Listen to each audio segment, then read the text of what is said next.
Boa tarde, Sônia. Boa tarde a todos aí na mesa. A Déia, nossa convidada de hoje, a todos que nos Isso. assistem.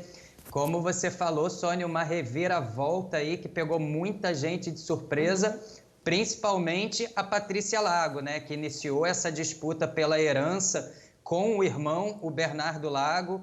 Rapidamente, Sônia, antes da gente falar, explicar essa reviravolta para o público de casa, relembrar alguns pontos importantes para que consigam perceber o entendimento da juíza, a gente relembra alguns pontos exclusivos que a gente trouxe dessa história.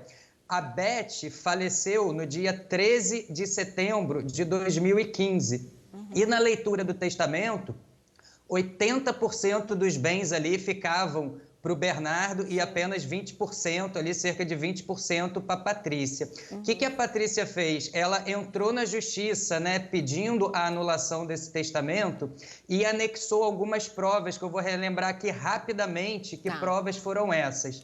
A primeira foi aquela que chamou mais atenção da gente na época, que era o laudo do home care, do dia 11 de setembro, às 11 horas da manhã. Esse laudo do home care, ele apontava um grau de orientação desorientado e um grau de consciência torporoso. Em relação à fala, o visual e a capacidade auditiva, o laudo falava que não tinha condição de atestar nenhum quesito nesse aspecto. Sim. E a gente relembrou também o laudo do home care feito no dia seguinte, no dia 12/9, às 9 da manhã, que apontava a mesma coisa, grau de consciência torporoso e sem condição também de fala, visual e capacidade auditiva e grau de orientação também desorientado. Eu lembro que você, Sônia, até considerou, que eu não tinha percebido, que a frequência cardíaca dela nesses 48, laudos estava em 48 batidas por minuto e a pressão tinha chegado a 8, né? Sim. Quer dizer, para quem não é atleta, isso é um quadro clínico preocupante.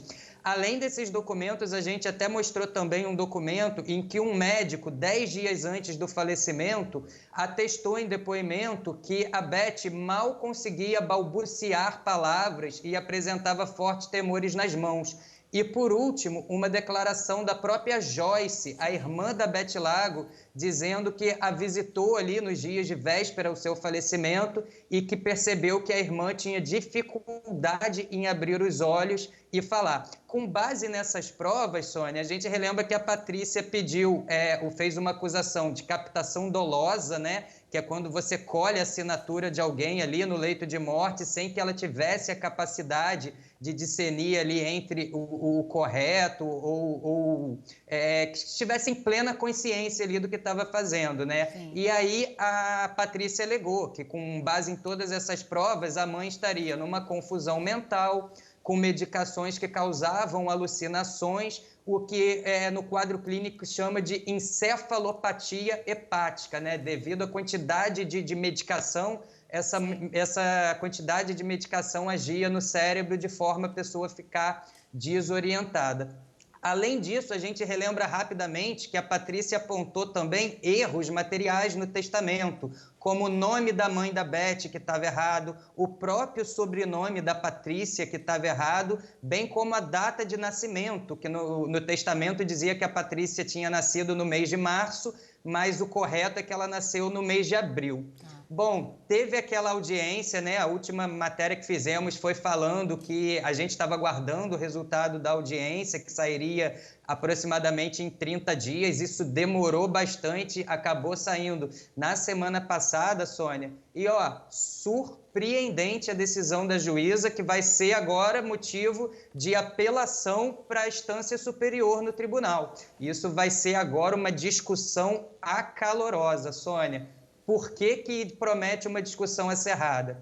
A juíza analisou tudo, Sônia, e, de acordo com a juíza, os documentos não comprovariam incapacidade mental da Beth. A gente conseguiu acesso ao que essas testemunhas falaram para a juíza, que foi levado em consideração para a sentença. O Guilherme Linhares, por exemplo, e o Clóvis Sampaio, eles relataram ali em depoimento para a juíza que a Patrícia teria uma relação muito conflituosa com a mãe e que a Beth teria dito para eles ali em plena capacidade de discernimento que ela queria também nesse testamento beneficiar a Mari, que é aquela moça que trabalhava na casa da Beth já há 23 anos. A Mari também deu depoimento ali para a juíza e também confirmou que a Beth teria muitos conflitos com a filha e que, inclusive, ali na hora do testamento, na hora da produção do testamento, teria falado com ela, com base em todos esses conflitos com a filha, teria falado essa frase: a Patrícia vai ter uma surpresa quando vê esse testamento e vai lembrar de muitas coisas que ela fez. E aí, Sônia, além disso, aí a juíza escutou todos esses depoimentos Sim. e deu uma sentença dizendo que os depoimentos confirmam o que ela chama de rigidez mental da Beth, de que a Beth estaria lúcida ali nesse ato do testamento. E aí ela dá uma sentença reforçando que esses erros materiais não invalidam o testamento, que o testamento não teria nenhum comprometimento com base no que a Patrícia apresentou, e encerra ali a sentença dizendo que não aceita a anulação do testamento, que vai manter válido esse testamento, deixando 80% dos bens para o Bernardo e 20% para a Patrícia, e a juíza encerra a consideração dela apontando que nada há além de conflitos de natureza pessoal entre irmãos. Isso foi uma bomba para a Patrícia, com certeza. A gente conseguiu falar com exclusividade com a Fernanda Lins Silva, que é a advogada da Fernanda. Tá. E a Fernanda diz o seguinte, Sônia... Espera um pouquinho. Antes de você falar qual é o próximo capítulo dessa história, porque acredito eu que vai ter, e pelo que você está falando, vai mesmo, eu fico assim me perguntando por que é que os depoimentos do lado do Bernardo, do filho, foram levados a sério se eles eram apenas palavras e não tinha nada mais contundente.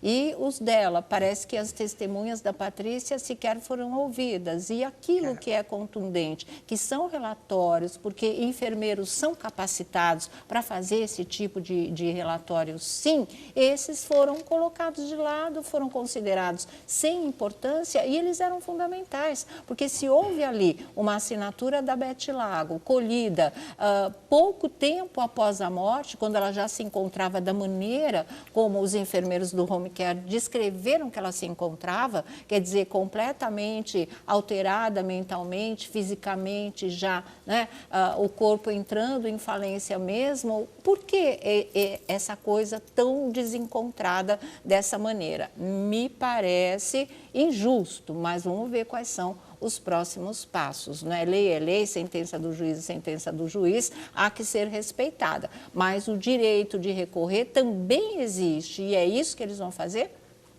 Pois é, uma coisa importante que você me lembrou agora, Sônia, que todos os depoimentos da parte do Bernardo foram colhidos ali, foram analisados com critério. Agora, uma coisa que a defesa da Patrícia diz é que o depoimento da Patrícia foi dispensado pela juíza. A juíza não achou útil escutar o depoimento da Patrícia, alegou que tudo que ela deveria falar já se encontravam com provas nos autos, então a Patrícia foi vedada também de poder falar ali pessoalmente, dar a sua versão, assim como as testemunhas do Bernardo puderam fazer, né? Sim. A Fernanda Lins Silva, que é advogada da Patrícia, diz que realmente isso causou uma surpresa muito grande, não era o esperado, até porque a juíza já tinha mandado anular temporariamente o testamento, e isso vai ser causa de um recurso agora sim, Sônia. A advogada disse que vai recorrer no Tribunal de Justiça para a segunda instância,